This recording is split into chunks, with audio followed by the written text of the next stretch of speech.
Le arrancó los brazos con un hacha, mientras ella todavía gritaba su nombre, mientras su cuerpo temblaba. Y el barro de la carretera se mezclaba con la sangre caliente, deslizándose por sus muñones, muñones ensangrentados. Lauren Singleton no escogió un cuchillo, tampoco escogió un disparo rápido. Escogió desmantelar su humanidad, pieza por pieza, inmovilizando sus extremidades como si fuesen herramientas que no servían para nada. Como si su vida no valiera más que para un experimento cruel en una mesa oxidada. Esto que pasó no fue un accidente. Tampoco fue una especie de arrebato pasional o animal. Fue un acto deliberado, de dominio absoluto. La atrapó mientras hacía autostop en una carretera solitaria. Esto ocurrió en California. La golpeó hasta dejarla seca, consciente. Luego, con una calma despiadada, la violinizó. La cortó. La mutiló. La tiró por un barranco como si su espalda fuera un montón de despojos inútiles, pensando así que ella moriría, pensando que el caso caería enterrado por el silencio de los árboles y el barro frío. Pero ella no murió. Con los muñones de sus brazos y sin ningún tipo de misericordia, con la piel desgarrada y un dolor que ningún ser humano debería conocer, empujó su cuerpo, fue reptando hacia arriba. Finalmente llegó a la carretera. Caminó desnuda, cojeando, deambulando, como un zombi, ¿no? Sin brazos que la sostuvieran, solamente con los muñones, ¿no? Con la tierra, con ese barro que se había formado entre la pasta de la sangre y la tierra seca. Se había hecho como una especie de tapones. Su decisión fue un paso entre vivir y morir. Y de alguna forma, una cruel ironía pasó. Logró de nuevo detener a otro conductor, pero esta vez uno que le llevaría a un hospital, más bien dicho una pareja de guiris que estaban por ahí, ¿no? Esto no fue una historia de terror inventada. Esto no es ficción escalofriante ni un mito urbano donde dormirse con pesadillas. Esto es violencia metódica. Un hombre que creyó en su capacidad para destruir. Su deseo de destrucción era más grande que la supervivencia de su víctima. Hasta que ella demostró que su espíritu de grandeza superaría la mutilación misma. Hoy vamos a meternos dentro de la mente de Lauren Singleton, el hombre que redefinió la palabra brutalidad con un hacha en la mano y una indiferencia absoluta en el corazón. Esto es el olor del miedo y te advierto, lo que vas a escuchar hoy no deja lugar para la comodidad. Empezamos.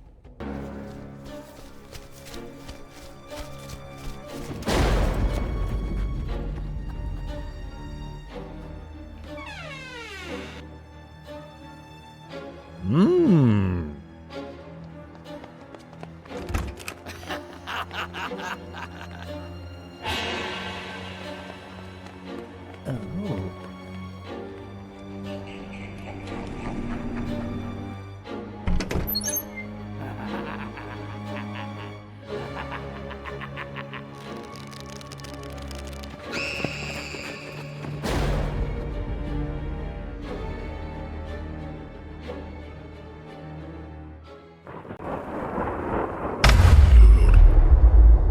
Del miedo.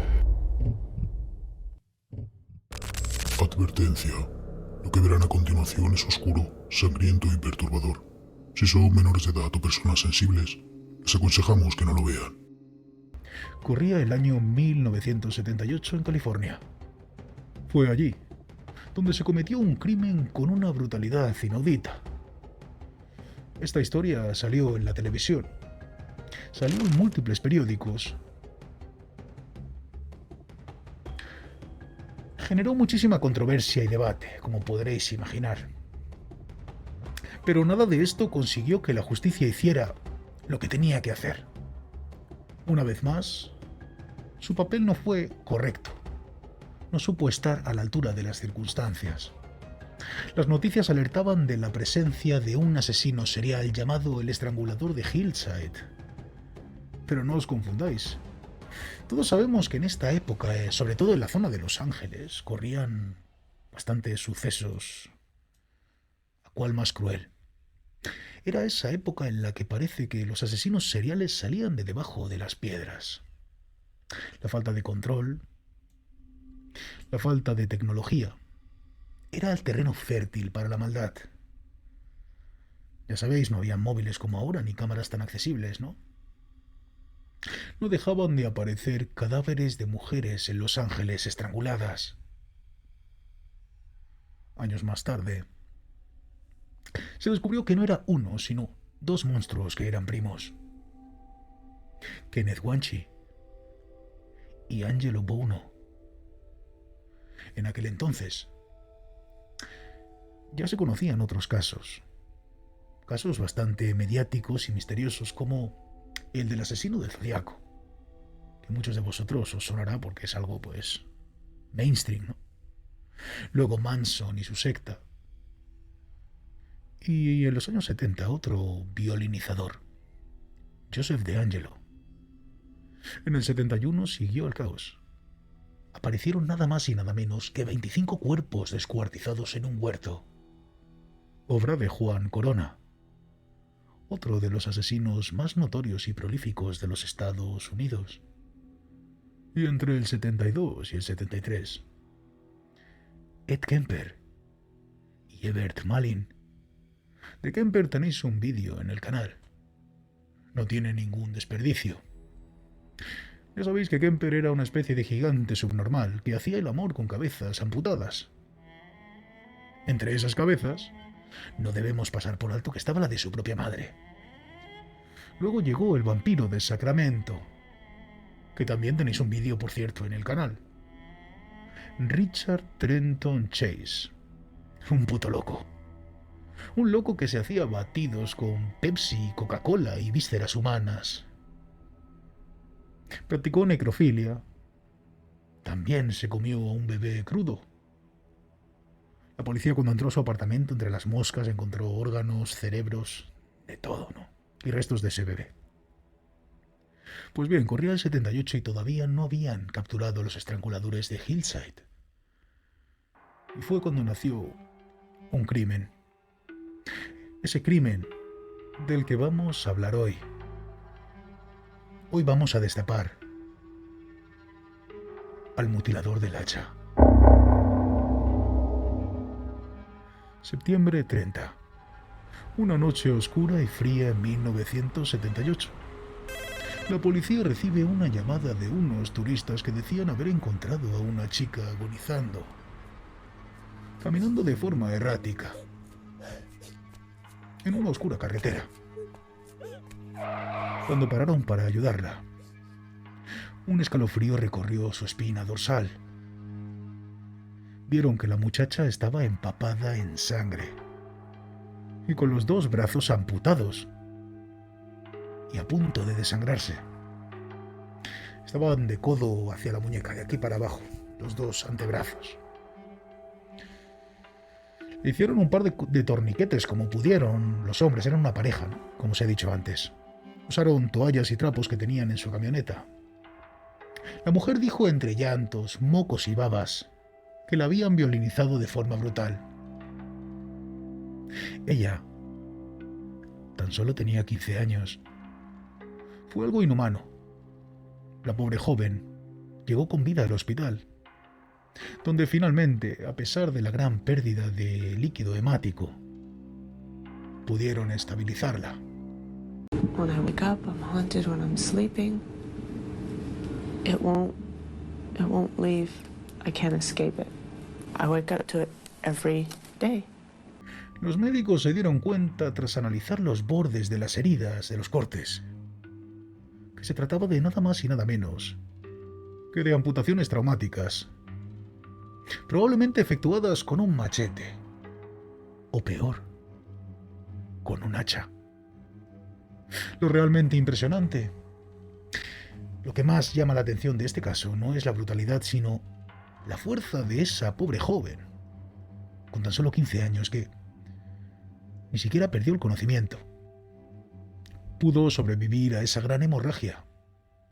E incluso todavía conservaba esas fuerzas, ese hambre de hablar con la policía y decir todo lo posible para que así pudieran atrapar a ese monstruo. Textualmente lo dijo: tenéis que agarrarle antes de que le haga lo mismo a otra mujer. Imaginaos, ¿no? La chica venía de un entorno familiar normal, aunque parecía una chica nada raro, ¿no? Una chica joven, rebelde. No le gustaba demasiado acudir a clases y era bastante traviesa, algo que no es nada extraño para su edad y para el contexto de la época. No paraba en casa, siempre discutía con sus padres. Era una chica que le gustaba mucho el trinky-winky. Le gustaba pegarle al morapio, beberse sus cervezas y lo que no eran cervezas, fumar y andar con malas compañías. Todo empeoró cuando sus padres se separaron, y fue cuando la joven decidió fugarse con su novio a California. Ahora veréis que el novio tampoco era trigo limpio, ¿no? Como es de esperar, no encontraron trabajo. Vivían en el coche de su novio. Él tenía 20 años, ella 15. Pues bien, un buen día la policía le tocó la ventanilla del coche. Lo identificaron y se lo llevaron detenido, pues decían que había estado abusando de una niña menor de edad. La historia se repetía. Recordemos que esta pobre joven también tenía solo 15 años. Parecía que a este sujeto le gustaban las niñas demasiado jóvenes. La chica siguió probando suerte. Ella quería ser bailarina. Ella tenía un sueño, una pasión, pero no disponía del dinero, ni de las oportunidades adecuadas o los contactos, ¿no?, para poder financiar su formación y poder hacer realidad su sueño más preciado. Tampoco tenía ayuda ninguna de sus padres, eso hay que recalcarlo. Un día de estos, en los que se encontraba totalmente cansada, agotada, deprimida y también hambrienta, se puso a hacer autostop en la carretera, a ver si es que había un alma caritativa que la pudiera recoger, quizá, y llevarla hacia casa de sus abuelos. Es lo único que ella buscaba, ¿no? La casa de sus abuelos estaba a unos 600 kilómetros. Estamos hablando de un viaje largo. Ella y dos chicas jóvenes más que había conocido en las calles estuvieron ahí juntas más de 2 horas. Estuvieron esperando a ver si ocurría el milagro, porque parece ser que los coches pasaban y no había nadie que se parara. Pero al cabo de media hora fue cuando una furgoneta de color azul, una van, conducida por un hombre normal, de unos 50 años de edad, bastante amable hay que decir, sonriente. Pero el hombre advirtió de algo cuando paró. Les dijo que tan solo tenía una plaza en su furgoneta, que solamente podría llevar a una de ellas, y cuando nuestra amiga... Fue cuando se le iluminaron los ojitos y dijo... Se subió sin pensarlo, ¿no? La inconsciencia de la juventud, ¿no? Las otras dos chicas intentaron persuadirla, convencerla de que no se fuera sola con ese hombre, de que no conocía de nada. Pero ella estaba tan desesperada, tan agotada, que no hizo ni puto caso. Ella solo quería llegar a casa de sus abuelitos, donde podría darse una ducha, podría comer algo, un plato de sopa caliente. Ya sabéis, ¿no? Los abuelos, los eternos salvadores, ¿no? El viaje era nada más y nada menos de unas 7 horas y media. La joven cayó rendida enseguida. En una de esas, cuando pasaron por un bache, el joven abrió los ojos y se dio cuenta de que se habían desviado de la carretera. Iban por un camino totalmente diferente a la dirección que tenían que tomar. El pánico se apoderó de ella. Fue cuando cogió un palo que se encontraba en el coche y amenazó al hombre, diciéndole que volviera a la carretera donde tenían que ir al principio. El hombre, con mucha mano izquierda, con tranquilidad y con una voz dulce y sosegadora, le dijo esto: «No te preocupes, pequeña, tan solo hemos tomado un atajo». Kilómetros después, el hombre dijo que tenía que parar a orinar. Paró el vehículo. La chica también decidió aprovechar para bajar a estirar un poco las piernas, ya que llevaban muchas horas sentados en el vehículo. Pero, cuando se dio la vuelta, recibió 2 impactos fuertísimos en el cráneo que la dejaron inconsciente. Cuando recobró el conocimiento, se dio cuenta de algo. Estaba totalmente desnuda. La habían inmovilizado con cuerdas. Se encontraba en la parte posterior de la camioneta. Le dio un escalofrío cuando notó un líquido pastoso escurriéndose por sus piernas, goteando por sus partes íntimas.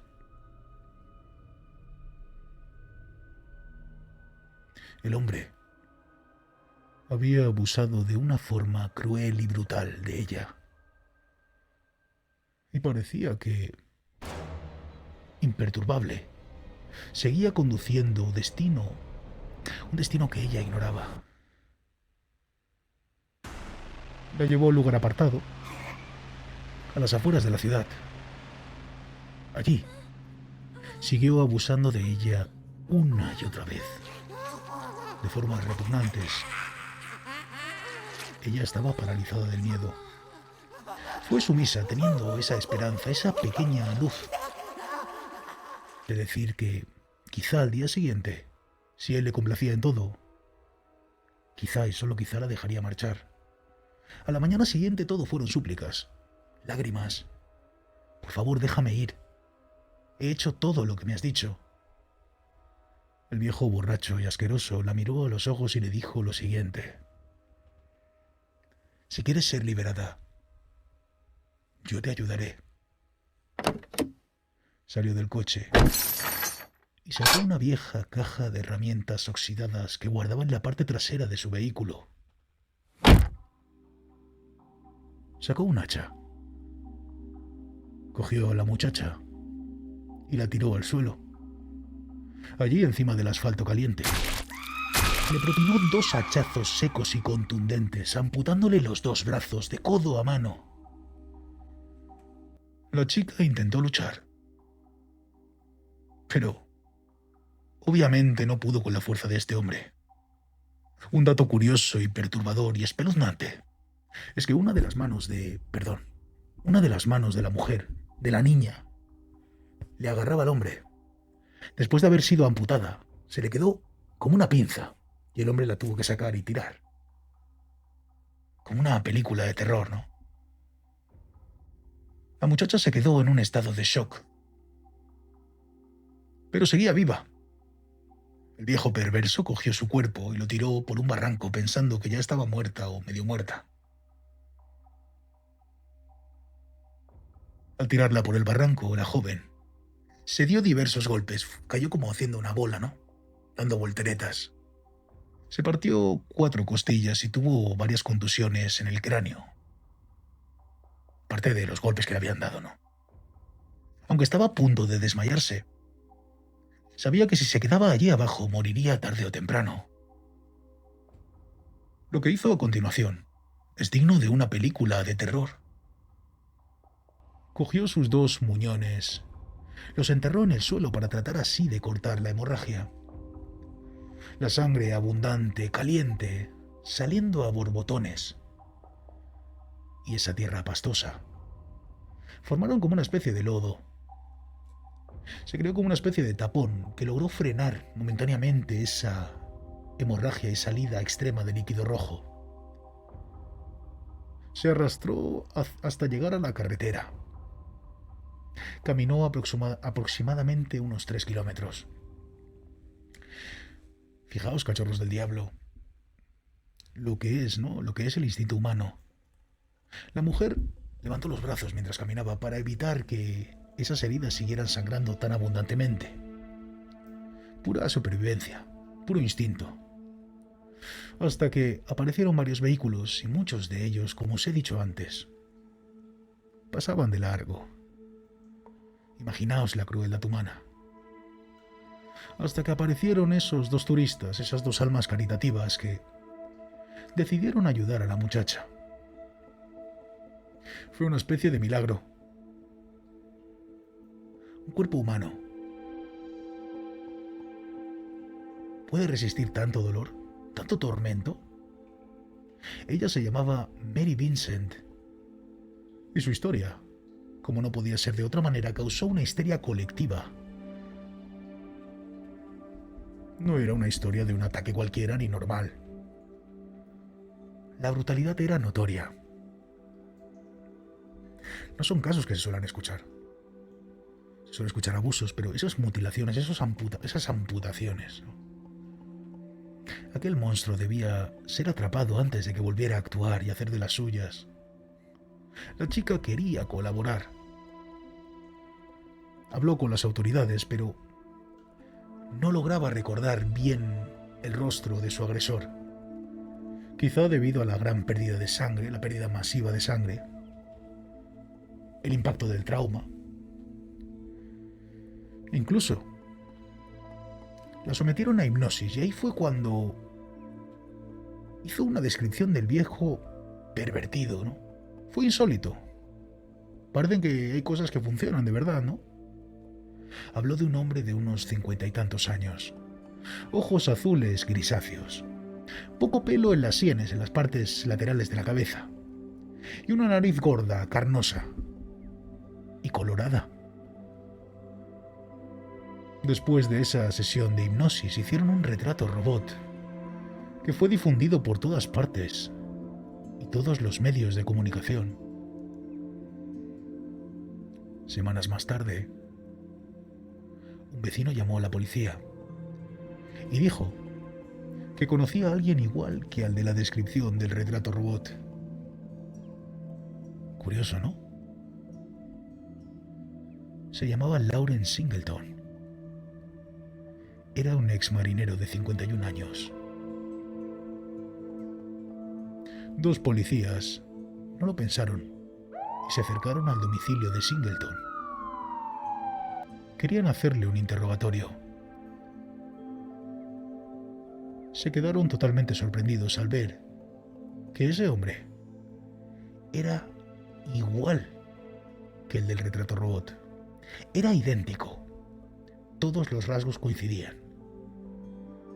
Y también, al lado de su casa, había una furgoneta de color azul.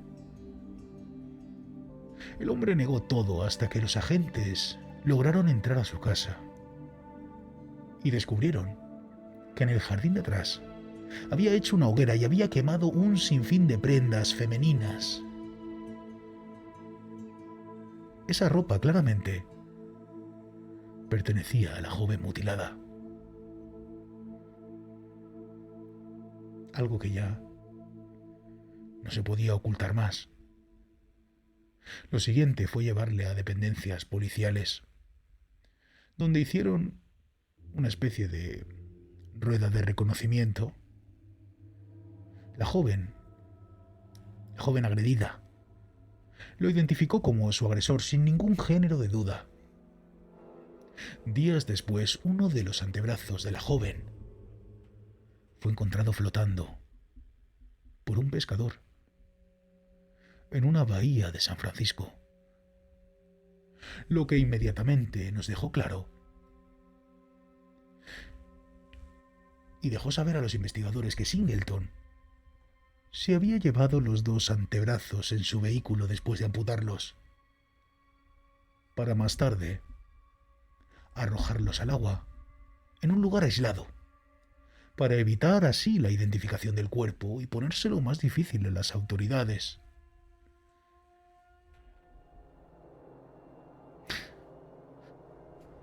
Lo que ese puto cerdo, pervertido, no sabía es que la joven, milagrosamente sacando fuerzas que de no se sabe dónde, logró sobrevivir. Y arrastrándose como pudo a la carretera, logró salvarse. Lauren Singleton nació en Tampa, Florida, en el año 1927. Se sabe poco o nada de su infancia. Tampoco se sabe nada de su juventud. Tan solo sabemos que se dedicó a ser marinero durante muchísimos años. Tuvo 2 matrimonios. Lo único que decían sus vecinos es que era un borrachuzo, que se le veía un hombre bastante amable y que era bastante educado con ellos. Tampoco tenía antecedentes mentales, ni llamaba mucho la atención. Tampoco había hecho nada criminal, no tenía ninguna detención, nada con la policía, ¿no? Solo se sabía que era un alcohólico depresivo y que posiblemente esto era a causa de su frustración con una de sus hijas, con la cual siempre discutía. Y también, cómo no, por sus 2 matrimonios frustrados, que fueron un profundo fracaso. Pero nada más, nada que diera pistas de su brutalidad.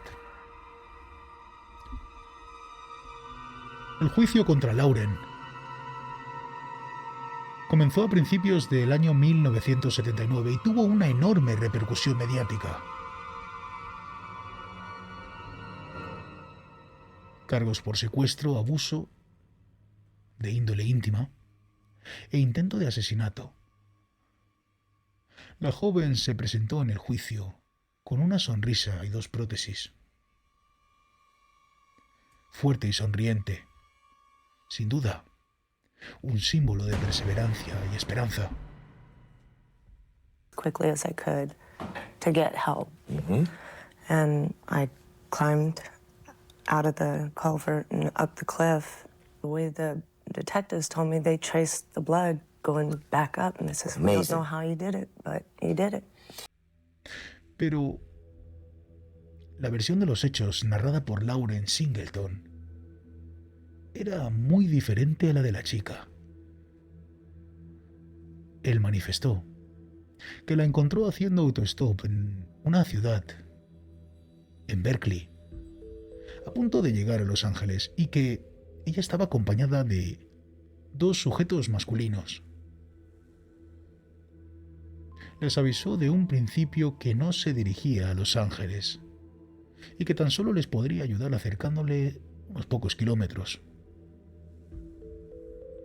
Según manifestó este hombre, si es que se le puede llamar hombre, los jóvenes, ni cortos ni perezosos, se subieron a su furgoneta azul y empezaron a beber de forma descontrolada alcohol,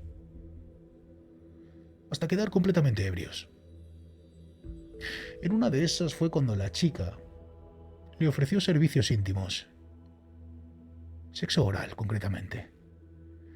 Después ella se puso agresiva, altanera, y le amenazó con un palo obligándole a conducir hacia Los Ángeles. Dijo que durante esa noche pararon la furgoneta y pensaron en descansar a la intemperie, pues hacía un clima bastante agradable. Hacía calor. Entonces se pararon a un lado y decidieron descansar ahí. El hombre dijo que al día siguiente despertó en la parte trasera de su furgoneta. Curioso, ¿verdad? Y que uno de esos jóvenes tan malos la iba conduciendo. Y que el otro chaval iba a su lado, de copiloto. La chica no estaba allí. Cuando el bueno de Singleton les preguntó por ella, le dijeron que ella se había levantado antes, bien temprano, y que se había subido a otro coche, que hizo autostop de buena mañana. No tiene ningún sentido, ¿verdad? ¿Quién se cree esta mierda? Eso no se lo creía nadie. Tampoco tenía ningún sentido ni había ningún tipo de prueba. Enfrente, eso sí, de un testimonio potencialmente detallado y completamente detallado al dedillo, el de Mary, la cual le señaló con su brazo ortopédico acusándole directamente como su agresor. Fue condenado apenas a 14 años de prisión. Las leyes de mierda no permitieron una sentencia mayor o digna. El juez manifestó que si fuera por él, le hubiera dado cadena perpetua. Es lo que tiene la justicia y las leyes absurdas, que no dejan que los monstruos paguen como es debido. Pero cuando se disponían a desalojar la sala del tribunal, la chica tuvo que pasar cerca del monstruo. Al levantarse, ¿no? Pasó cerca de él. Y él le dijo esto entre dientes: terminaré el trabajo, aunque sea lo último que haga.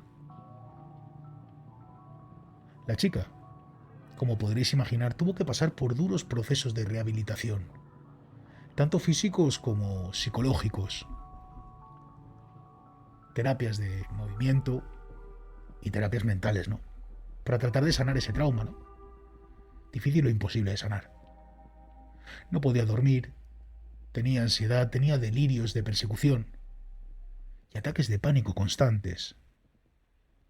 Incluso pensó más de una vez en quitarse del medio. Pero esta chica siguió siendo fuerte. Y hay varias entrevistas donde describió todo su drama. Every day. Just waking up to no hands. It was an act that was brutal and heartless beyond belief. The crime committed against Mary Vincent has left her marked for life. Con la esperanza de así evitar que otras chicas jóvenes fueran a hacer autostop. Qué curioso, ¿verdad? Parece que los crímenes más brutales y despiadados suceden a pobres jóvenes en la carretera oscura. Siempre de las mismas edades, ¿verdad? Cuando realizan autostop, esta práctica tan peligrosa. Acordémonos que es imposible no acordarse de las 3 niñas de Alcácer, de 13 y 14 años. La brutalidad como estaban los cuerpos, ¿verdad? Monstruos así hay en todo el mundo. Esta chica apenas tenía 15 y aunque ella pudo salir viva, salió incompleta y con la mente totalmente destruida. La pobre muchacha sufrió problemas económicos más tarde, ya que con su nueva condición física, gracias al ataque de este hijo de la gran puta, no podía trabajar. Tuvo que estar viviendo de ayudas y servicios sociales. Gracias a la solidaridad y algunas leyes de aquel entonces en California, más adelante pudo acceder a un bono. 13.000 míseros dólares que le ayudarían a salir del pozo, ¿no? Y de pagar algunas facturas y parte de su tratamiento. Pero ¿qué son, no? 13.000 dólares no son nada, ¿no? En el 87 la pesadilla volvería. Lauren Singleton, después de apenas 8 añitos y una reducción de su pena, volvería a salir en libertad. Su liberación causó una indignación a toda la población de California. Muchos de los vecinos se reunieron a intentar entrar en un hotel donde se hospedaba Lawrence. con la intención de darle una paliza de muerte. Las propias autoridades tuvieron que actuar y tratar de protegerle. Patético. Semanas después también tuvieron que sacarlo escoltado de otra parte, de otro apartamento que regentaba, protegido con un chaleco antibalas, nada más y nada menos. Parece que la gente se rifaba a su cabeza. Firmaron una autorización para que el monstruo pudiera acceder a un remolque y así poder residir en unos terrenos en San Quentin, donde sería escoltado y protegido por la policía. Mary Vincent posteriormente le volvió a demandar, pidiéndole la suma de $2,5 millones. Pero el sujeto apenas tenía 100 míseros dólares en su cuenta bancaria. Y obviamente no podría trabajar por su estado de salud. Sabían que la demanda no iba a llegar a buen puerto. También sabían que no iban a conseguir la indemnización por las buenas. Pero aún así, decidieron hacerla. Y diréis, ¿para qué? Pues muy fácil. Para darle más visibilidad al caso, para concienciar a toda la ciudadanía, para hacerles saber así que ese monstruo no podría caer en el olvido, que estaba suelto, vivito y coleando, y que no había pagado ni la mitad de lo que debía pagar. En el 1988, Singleton se decidió mudar de nuevo a Tampa con uno de sus hermanos.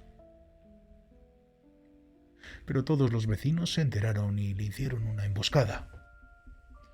Hicieron una manifestación violenta. Incluso uno de ellos le puso una bomba casera cerca de la casa. La bomba explotó sin heridos. Singleton no se achantó y siguió viviendo allí. Más adelante fue sentenciado por varios robos, una cámara de fotos, un sombrero que apenas costaba $2 o $3, y fue sentenciado de nuevo a 2 añitos de cárcel. Parece que se estaba volviendo majara. Y meses más tarde, intentó quitarse la vida. Lo tuvieron que ingresar en un hospital psiquiátrico durante meses. Y más tarde, la policía recibió una llamada. La llamada de un vecino, el cual había escuchado ruidos, chillidos, gritos desesperados de una mujer. Y se había acercado a la casa de enfrente. A través de la ventana vio a su vecino, el cual le estaba dando una gran paliza a una chica joven. Cuando la policía llegó al lugar de los hechos, el hombre barrigón y desnudo, empapado en sangre, abrió la puerta de la casa. Se trataba de Lauren Singleton, ya con 69 años de edad. Dentro de la casa, encontraron el cuerpo sin vida de una mujer de 31 años.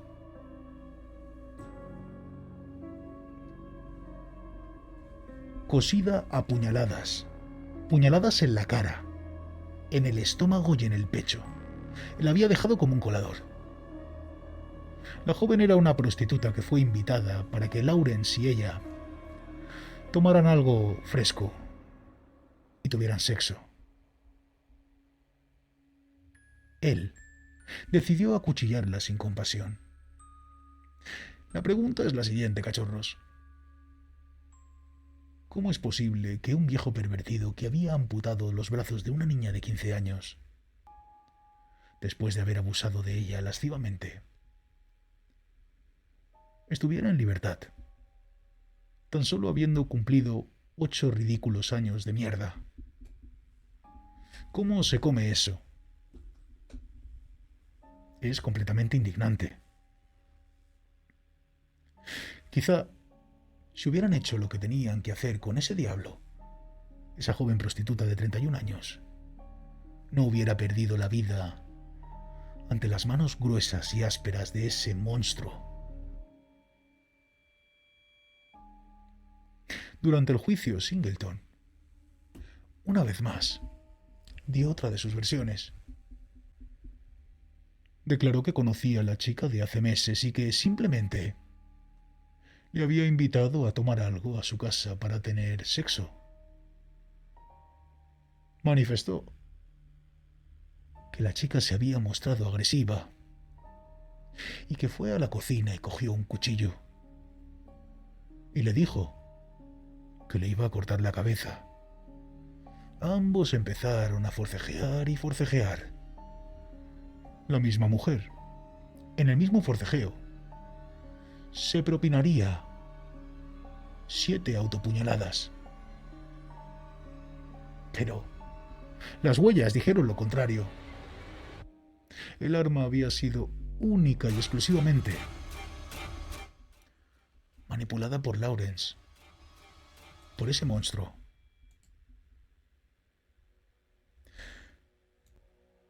A pesar de todos los hechos, la policía no pudo mantenerlo donde debía de estar. Y eso hizo que la sed de sangre volviera a despertar en él. Esta vez la fiscalía solicitó la pena de muerte. Y en ese juicio, como no, estuvo presente Mary Vincent una vez más, manifestando, como no podría ser de otra manera, que ese ser, esa alimaña, era un peligro para la sociedad. Testimonio que hizo derramar más de una lágrima a todos los asistentes.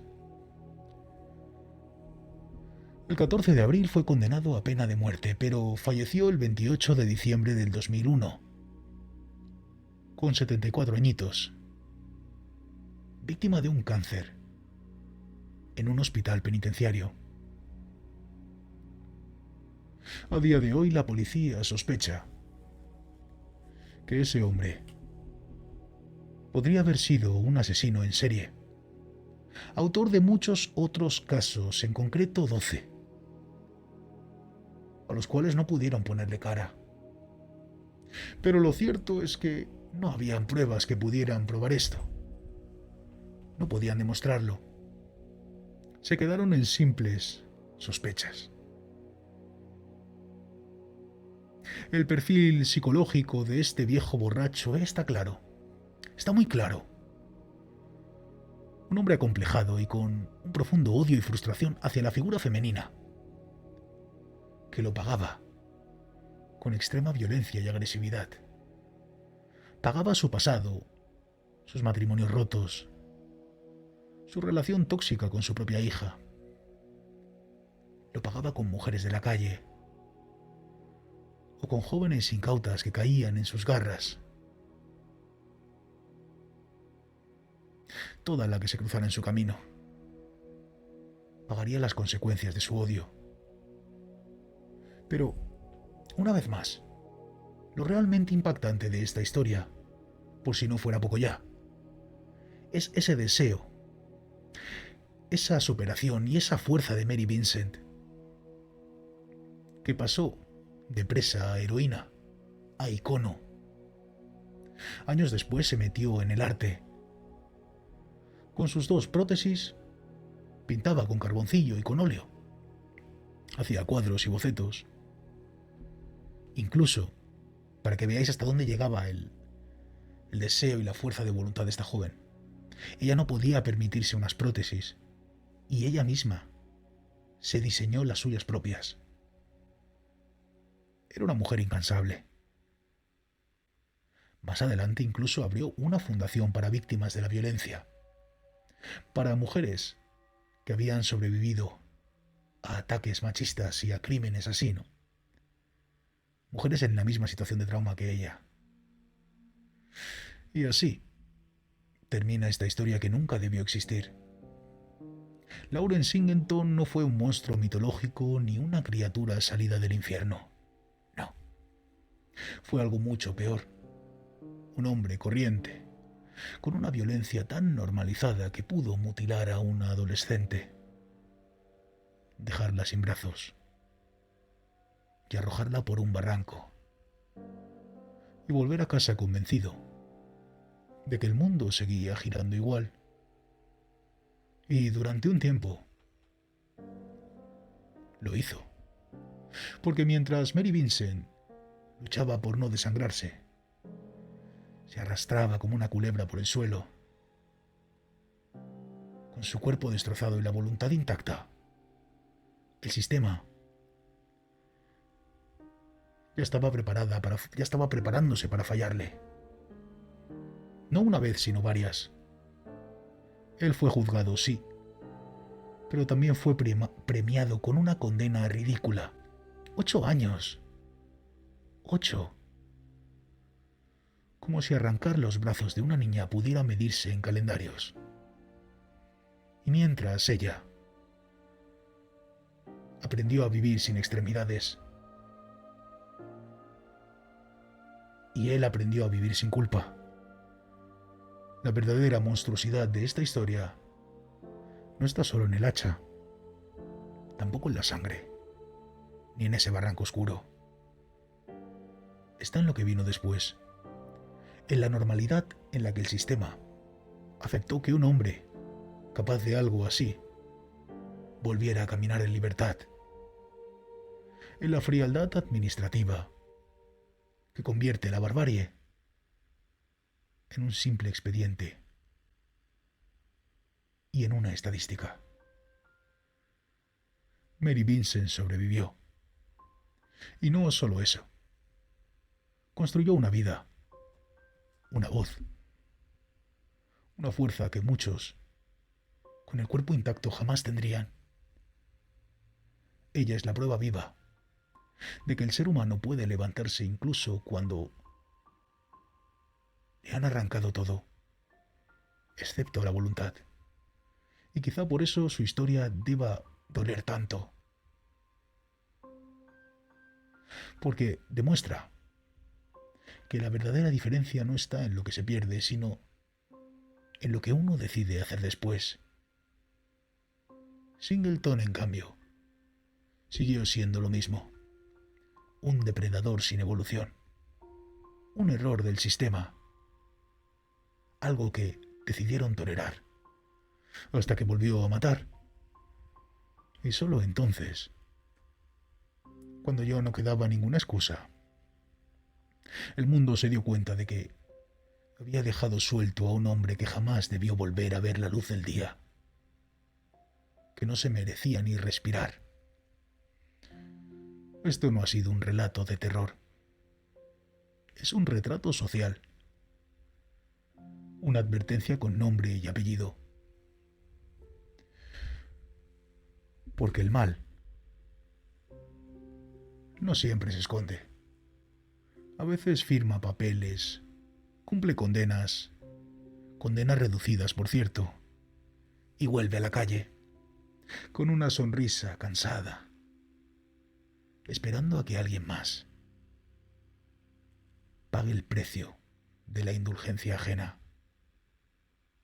Si algo nos deja claro esta historia, es lo siguiente. No hay justicia suficiente para ciertas atrocidades, pero sí hay memoria. La memoria, cuando se cuenta bien, también castiga.